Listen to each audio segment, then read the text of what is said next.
Comment créer une vie à son image, une vie qui nous ressemble, qui nous fasse nous épanouir et nous sentir libres quand on est soignant en libéral?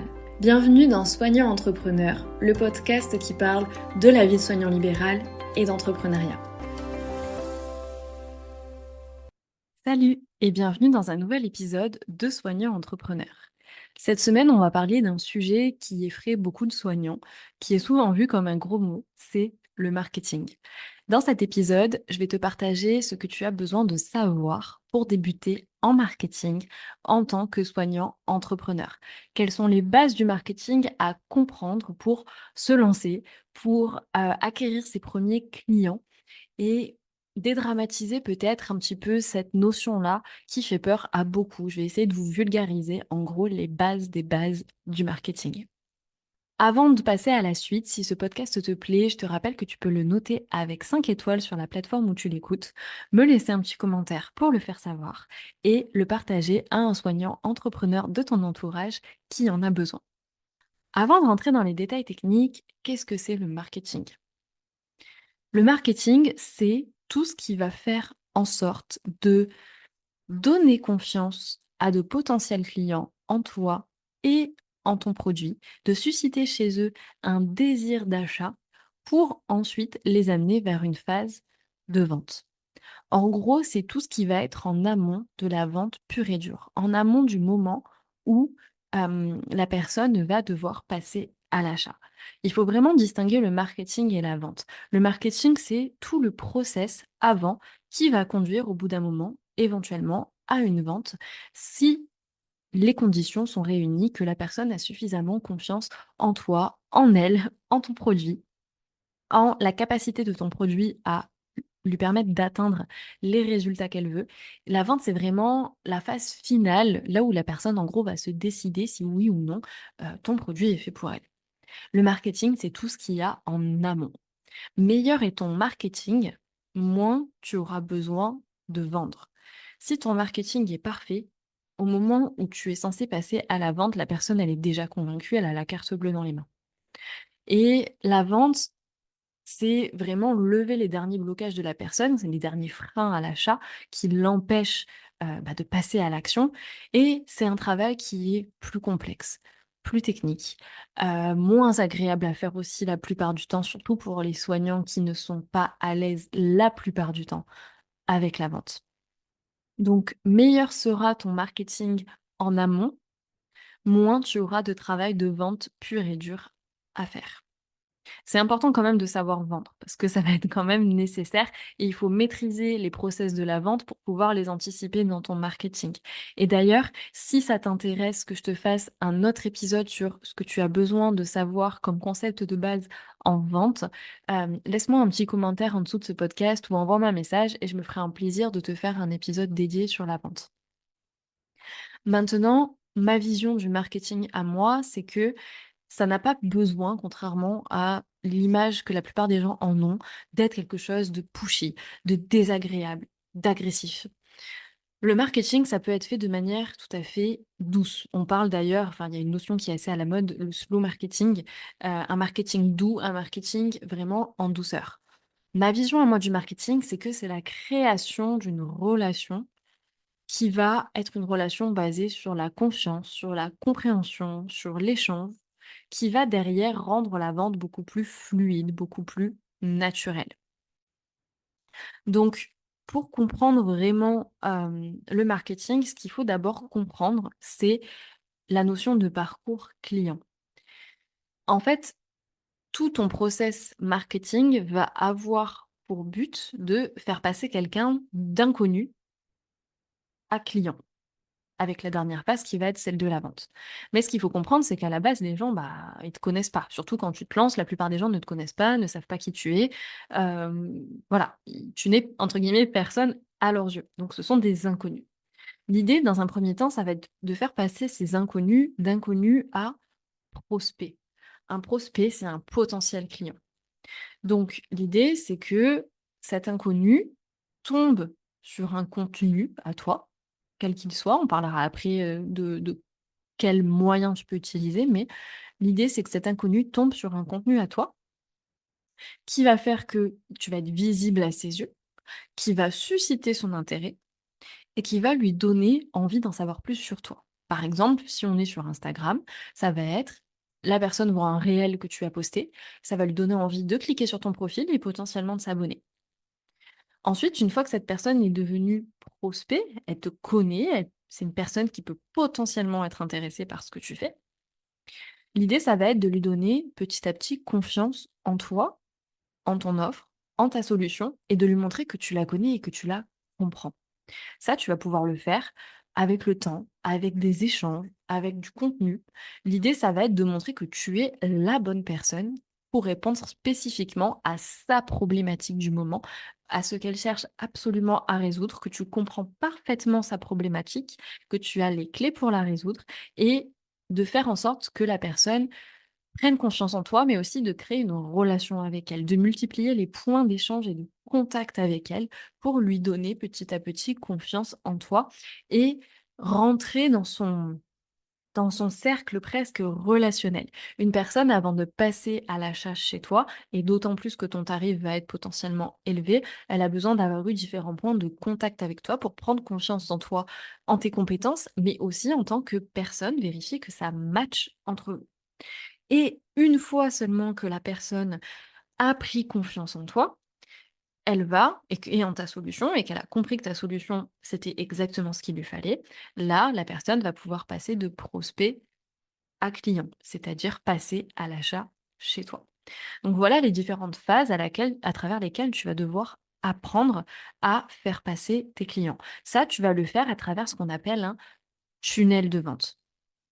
Qu'est-ce que c'est un tunnel de vente? C'est un entonnoir. Les personnes arrivent en haut, c'est des inconnus, elles arrivent en bas, c'est des clients. Évidemment, il y aura beaucoup plus d'inconnus que de clients, beaucoup plus de personnes qui vont s'abonner à ton compte que de clients, beaucoup plus de personnes qui consultent tes contenus que de personnes qui pensent à acheter chez toi, que de personnes qui achètent vraiment chez toi. Donc, il faut vraiment voir ça comme un entonnoir.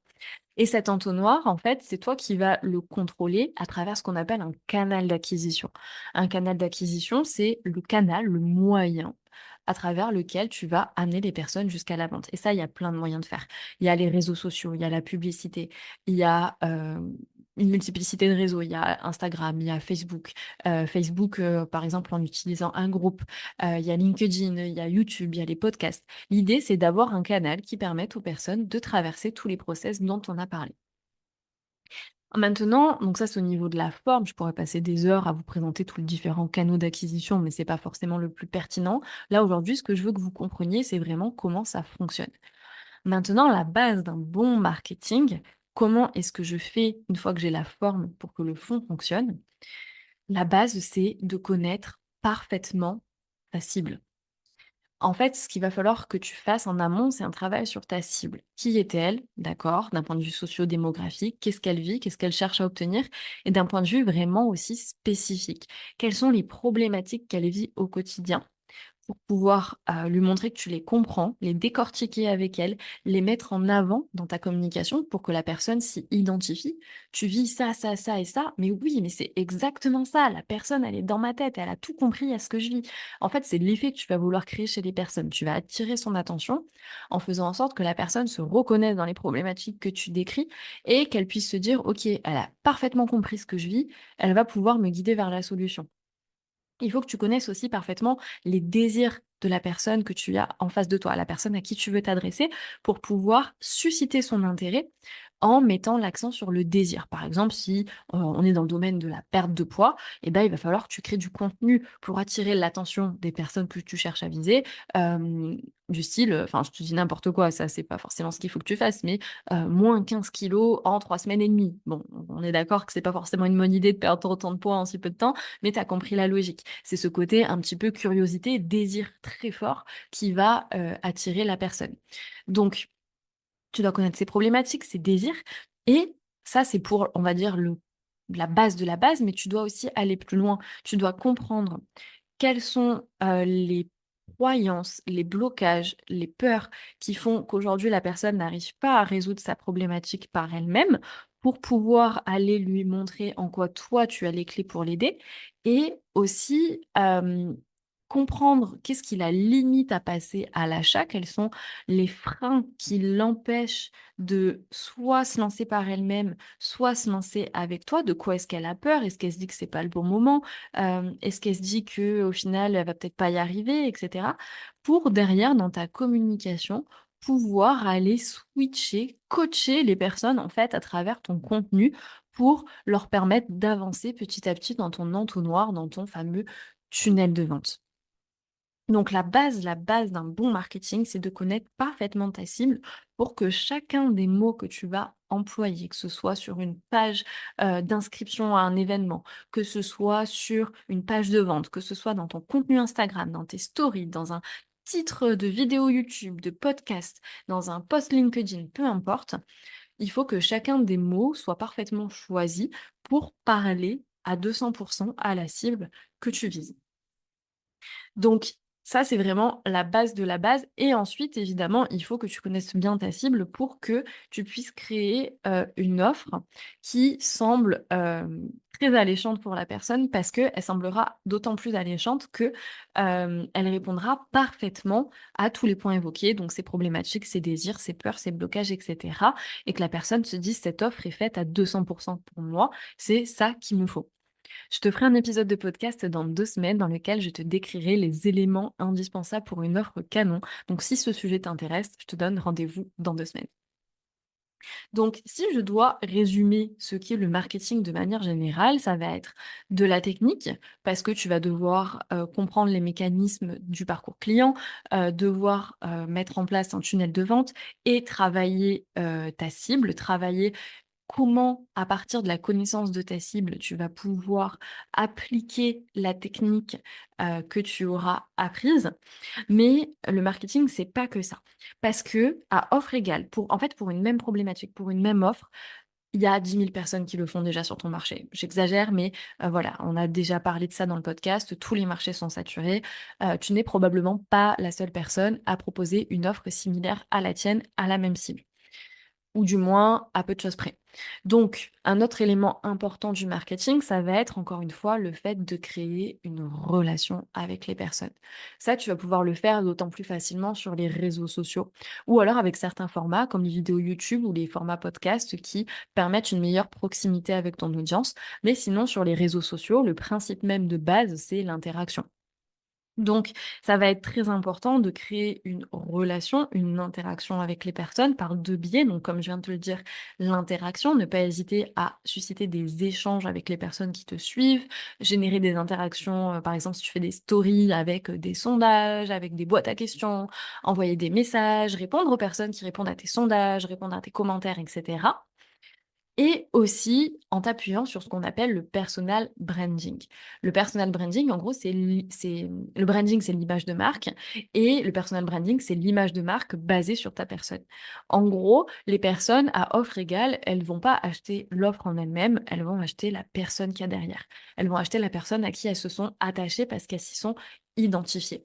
En montrant qui tu es, tu vas peut-être pas plaire à tout le monde, mais les personnes à qui tu vas plaire, tu vas leur plaire sincèrement parce qu'elles vont vraiment se reconnaître en toi, en ton parcours, en ta personnalité, en ce que tu aimes, en vos points communs, en ta manière de parler. Elles vont te kiffer pour qui tu es. Et du coup, ça va faire une grosse partie du marketing parce que ces personnes voudront travailler à offre égale avec toi et pas avec quelqu'un d'autre parce que tu es toi tout simplement. Donc, l'authenticité et le personal branding, c'est un point à part entière et non négligeable du marketing. Voilà dans les grandes lignes ce qu'est à mes yeux le marketing et quelques notions théoriques de base sur comment ça fonctionne. Je sais que ça fait beaucoup d'informations, j'espère que ça t'aura quand même aidé à dédramatiser la chose, de comprendre qu'il y a des bases techniques qui s'apprennent. Donc ça, peut-être que ça te rassure de te dire: «En fait, j'ai juste à apprendre» et que derrière, c'est possible de faire du marketing sans être une brute agressive, juste en te basant sur la notion très importante que j'ai répétée plusieurs fois dans ce podcast, ce qui est de créer du lien, de créer une relation basée sur l'interaction et la confiance avec les personnes qui sont intéressées par ce que tu proposes. Donc, Crée de la relation, crée de la confiance et insuffle-y les petits éléments techniques que tu auras appris qui sont indispensables, mais qui sont, on va dire, la base universelle à tous. Mais ce qui va faire la différence entre quelqu'un qui a un bon marketing et quelqu'un qui s'est juste contenté de recracher ce qu'on lui a appris, c'est vraiment la personnalité, l'intention, l'énergie que tu vas mettre derrière. Donc, si je devais te donner un seul conseil pour un soignant qui se lance dans le marketing, c'est sois toi-même, fais-toi kiffer, forme-toi, mais d'abord fais-toi kiffer et ensuite rajoute les éléments théoriques que tu connais à l'intérieur de ton marketing. J'espère que cet épisode t'a plu, encore une fois qu'il t'a aidé à dédramatiser le marketing. N'oublie pas de le liker, de partager et de me laisser un petit commentaire pour me dire si ça t'a aidé et si tu veux un épisode ultérieurement plus axé sur la vente à proprement parler. De mon côté, je te retrouve la semaine prochaine dans un nouvel épisode avec une invitée et dans 2 semaines pour un podcast sur les éléments indispensables pour une offre canon. Je te souhaite une excellente semaine et je te dis à la semaine prochaine.